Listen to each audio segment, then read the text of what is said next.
Friends, जैसे कि पिछले साल हमने 2020 में आईपीओ में सबने बहुत अच्छा पैसे कमाए। जितने आईपीओ है सबने दबा के पैसा रिटर्न लोगों को दिया है। आईपीओ की लिस्टिंग के अंदर ही शानदार रिटर्न मिला है, यानी सब में लगभग दुगुना हुआ है, बहुत ही अच्छा पैसा मिला है। और उसके बाद में अब ये 2021 में जो पहला आईपीओ आया है वो है आईआरएफसी का आईपीओ, यानी इंडियन रेलवे फाइनेंस कॉरपोरेशन का आईपीओ।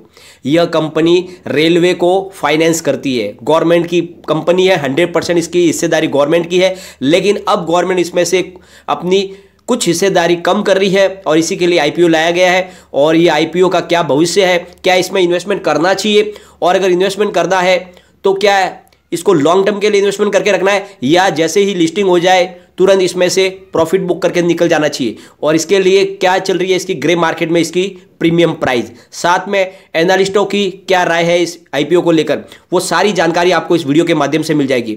आपको इसमें इन्वेस्टमेंट करना है या नहीं करना है आपको अच्छे से समझ में आ जाएगा, तो पूरा वीडियो देखे, स्किप ना करें। लेकिन फ्रेंड, उससे पहले अगर आप पहली बार मेरे चैनल पर आए तो चैनल को सब्सक्राइब कर दीजिए, एक बेल आइकॉन दबा दीजिए ताकि जब भी नया वीडियो बनाओ पहला नोटिफिकेशन आपको मिले। चलो फ्रेंड्स, वीडियो स्टार्ट करते हैं। मैं हूं आपका दोस्त एसबी दवे और मेरे चैनल ऑनलाइन कमाई में आपका बहुत बहुत स्वागत है।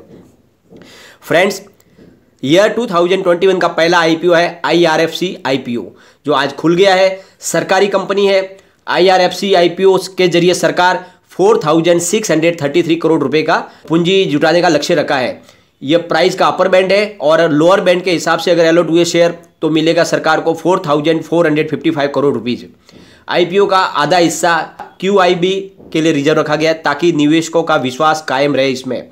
यह पहली बार है जब कोई सार्वजनिक उपक्रम कंपनी एंकर इन्वेस्टमेंट रूट का इस्तेमाल कर रही है, जो अभी इसका ग्रे मार्केट में प्रीमियम चल रहा है। आज से ही इसकी शुरुआत हुई है, अभी 1.60 रुपए इसका प्रीमियम चल रहा है ऑलरेडी, और जैसे जैसे समय बढ़ेगा प्रीमियम प्राइस बढ़ती जाएगी। अभी तो ये पहला दिन है। अगर आप आईआरएफसी आईपीओ में अप्लाई करना चाहते हो तो आपको कम से कम 575 शेयर का लॉट खरीदना होगा, क्योंकि इसकी लॉट साइज ही 575 शेयर की है। और कोई भी इन्वेस्टर ज़्यादा से ज़्यादा 13 लॉट को अप्लाई कर सकता है, यानी अगर आप एक लॉट खरीदते हैं तो आपके लिए जो प्राइस बनेगी वो है 14,375 से लेके 14,950 की। और अगर आप हाईएस्ट बिडिंग करना चाहते हो तो आपके लिए 1,86,875 से लेके 1,94,350 अमाउंट बन सकती है, जो ये हाईएस्ट बिड के लिए है। इस आईपीओ से आईआरएफसी 178 करोड़ शेयर इशू करने जा रहा है और इसमें करीब 118 करोड़ फ्रेश शेयर है, जबकि 59.4 करोड़ शेयर ओएफएस से अलॉट किए जा रहे हैं। आईआरएफसी पूरे पेड अप कैपिटल का 13.64 शेयर आईपीओ से जारी कर रही है, जिसमें सरकार करीब 4633.4 करोड़ रुपए की पूंजी सरकार को मिलेगी। आईआरएफसी ने आज आईपीओ के खुलने से पहले शुक्रवार को ही अपने एंकर निवेशकों से करीब 1398 करोड़ रुपए की पूंजी जुटा ली है, और इसके लिए 31 एंकर निवेशकों 26 रुपए के भाव से करीब 33 करोड़ 45,63,007 शेयर अलॉट किए हैं। और एंकर निवेशकों में HDFC trustee company limited, Nippon Life India trustee limited, Singapore government, Kuwait investment authority fund, Kotak Mahindra international limited, Goldman सैक्स सिंगापुर, पीटीई और टाटा एआईजी जनरल इंश्योरेंस कंपनियां हैं। यानी आप नाम देख के आपको समझ में आ गया कितनी बड़े बड़े जो कंपनियां हैं वो इसमें इन्वेस्टमेंट की है। इससे एक बात साफ जाहिर हो रही है कि कितना शानदार ये आईपीओ है और इसमें इन्वेस्टमेंट हमको डेफिनेटली करना चाहिए। और इसी का भरोसा दिलाने के लिए इन्होंने अब की बार एंकर रूट का इस्तेमाल किया है। बड़े बड़े निवेशक को पहले इन्होंने अलॉट किए शेयर, जिससे लोगों का भरोसा इसमें कायम हो सके। इसकी प्राइस जो रखी गई है 25 रुपये से 26 रुपये, वो भी इसको ज़्यादा अट्रैक्टिव कर रही है और इसकी वजह से इसमें ज़्यादा सब्सक्राइब की पूरी संभावना बन रही है। लेकिन ये आईपीओ आपको लॉन्ग टर्म के लिए बहुत ही शानदार रिटर्न दे सकता है। पूरी तरह से गवर्नमेंट कंपनी है और ये गवर्नमेंट कंपनी में रेलवे को फाइनेंस करने वाली कंपनी है, जो एक तरह से आपकी इन्वेस्टमेंट को पूरी तरह से सुरक्षित रखने की संभावना बना रही है। आईपीओ का 50% क्यूआईबी के लिए है, 15% नॉन इंस्टीट्यूशनल बायर्स के लिए है और बाकी का 35% रिटेल इन्वेस्टर के लिए है।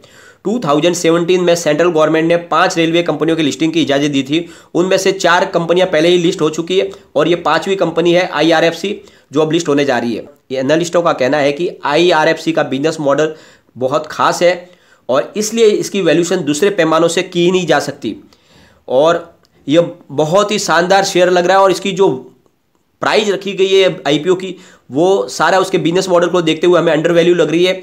और इसकी प्राइस ज़्यादा होनी चाहिए थी, लेकिन उन्होंने प्राइस कम रखी है। तो इस तरह से एनालिस्टों की जो राय निकल के आ रही है, उसे एक बात समझ में आ रही है कि आने वाले समय में इसकी प्राइस बहुत ज़्यादा बढ़ सकती है।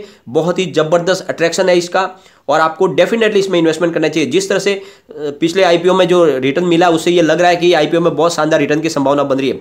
लेकिन फिर भी मैं आपको राय देता हूं कि इसको आप लॉन्ग टर्म के लिए इन्वेस्टमेंट कीजिए। इसमें आपको इन्वेस्टमेंट करना है, आपको ये एक प्रकार से बैंक की एफडी के बराबर है। जिस तरह से आप बैंक में एफडी डाल के निश्चित होकर सो जाते हो, वैसे ही ये एक इन्वेस्टमेंट है। ऐसा आपको इन्वेस्टमेंट इसमें आराम से करना चाहिए, इसमें आपको डरने की कोई जरूरत नहीं है। तो आपको इसमें इन्वेस्टमेंट करना चाहिए।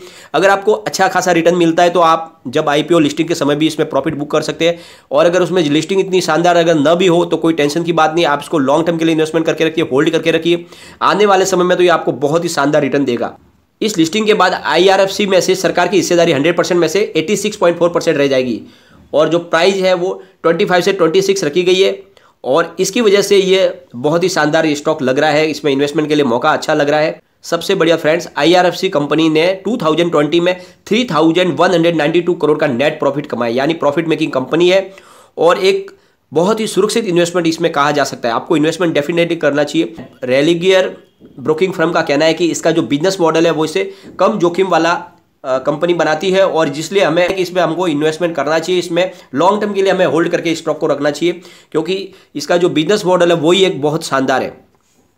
एलकेपी सिक्योरिटीज ने लॉन्ग टर्म निवेश की सलाह दी है। उन्होंने कहा है कि आप इस आईपीओ में इन्वेस्टमेंट कीजिए और इसको लॉन्ग टर्म के लिए रखिए, बहुत ही शानदार ये आपको रिटर्न दे सकता है। और इसी तरह से आईआईएफएल ने भी इसमें निवेश की सलाह दी, और उनका भी कहना है कि ये बहुत ही शानदार आईपीओ है, इसमें आपको डेफिनेटली इन्वेस्टमेंट करना चाहिए, और ये इन्वेस्टमेंट आपको आगे जाके बहुत ही ज़्यादा रिटर्न देने की संभावना बना रहा है। साथ में अनिल सिंघवी ने अपनी राय दी है। अनिल सिंघवी की राय के हिसाब से उन्होंने कहा है कि इसे आप डेफिनेटली आपको इसमें इन्वेस्टमेंट करना चाहिए। उनका कहना है कि AAA की रेटिंग के साथ इसकी मजबूती दिखाती है, और इसका जो रिवेन्यू है बहुत ही मजबूत है, और इसमें अच्छे प्रॉफिट की उम्मीद है, और साथ में इसमें अच्छे वैल्यूएशन और मजबूत एंकर बुक की वजह से ये रोचक बन रहा है इन्वेस्टमेंट के लिए। और उस तरह से उन्होंने कहा है कि डेफिनेटली आपको इसमें इन्वेस्टमेंट करना चाहिए, आपको लॉन्ग टर्म के लिए इसमें इन्वेस्टमेंट करना चाहिए। अगर आप चाहे तो अगर अच्छी रिटर्न मिलती है तो आप प्रॉफिट बुक कर सकते हैं लिस्टिंग के समय, लेकिन उनकी जो सलाह है, उनका कहना है कि आपको लॉन्ग टर्म के लिए इसमें इन्वेस्टमेंट करके रखना चाहिए। ये एक शानदार स्टॉक है, आने वाले समय का एक आपको ये कोहिनूर हीरा है। और जिस तरह से गवर्नमेंट की जितनी कंपनियां, उस कंपनियों में ये सबसे अलग हटके इसका कारोबार है, क्योंकि ये एक्चुअल में बाजार से फाइनेंस उठा के रेलवे को फाइनेंस करती है, जहां से उसे एक भी उनका पैसे डूबने की कोई संभावना नहीं है, क्योंकि जो उनका इन्वेस्टमेंट हो रहा है वो सिर्फ रेलवे के अंदर हो रहा है। तो वहां से उन्हें रिटर्न की पूरी गारंटी मिलती है, वहां से उनको अच्छा रिटर्न मिलता है, और उसी वजह से ये जो कंपनी का जो कारोबार है पूरी तरह से सुरक्षित है, और आपका जो इन्वेस्टमेंट है इसमें बढ़ने की पूरी संभावना है। आप इसको अगर आपको 2, 4, 5 साल के लिए आपको रोक के रखते हो तो ये बैंक की एफडी से भी शानदार रिटर्न दे सकता है, यानी जो बैंक की एफडी में आपको रिटर्न मिलता है उसका डबल रिटर्न इसमें आराम से मिलेगा। साथ में आपकी पूंजी है वो भी सुरक्षित रहेगी। तो ऐसे आईपीओ में आपको इन्वेस्टमेंट करना चाहिए, और आज से इसकी शुरुआत भी हो गई है, और ग्रे मार्केट में भी इसका प्रीमियम धीरे धीरे बढ़ेगा। तो ये मौका है आपको इन्वेस्टमेंट करने का। इसमें इस आईपीओ में आपको जरूर इन्वेस्टमेंट करना चाहिए। फ्रेंड, कोई भी इन्वेस्टमेंट करने से पहले अपने फाइनेंशियल एडवाइजर से एक बार एडवाइज ले ले, या अपना खुद का रिसर्च करें, क्योंकि मैंने वीडियो आपके एजुकेशनल पर्पज के लिए ही बनाया। वीडियो पसंद आए तो लाइक शेयर जरूर कीजिए, और चैनल को सब्सक्राइब कर दिए। थैंक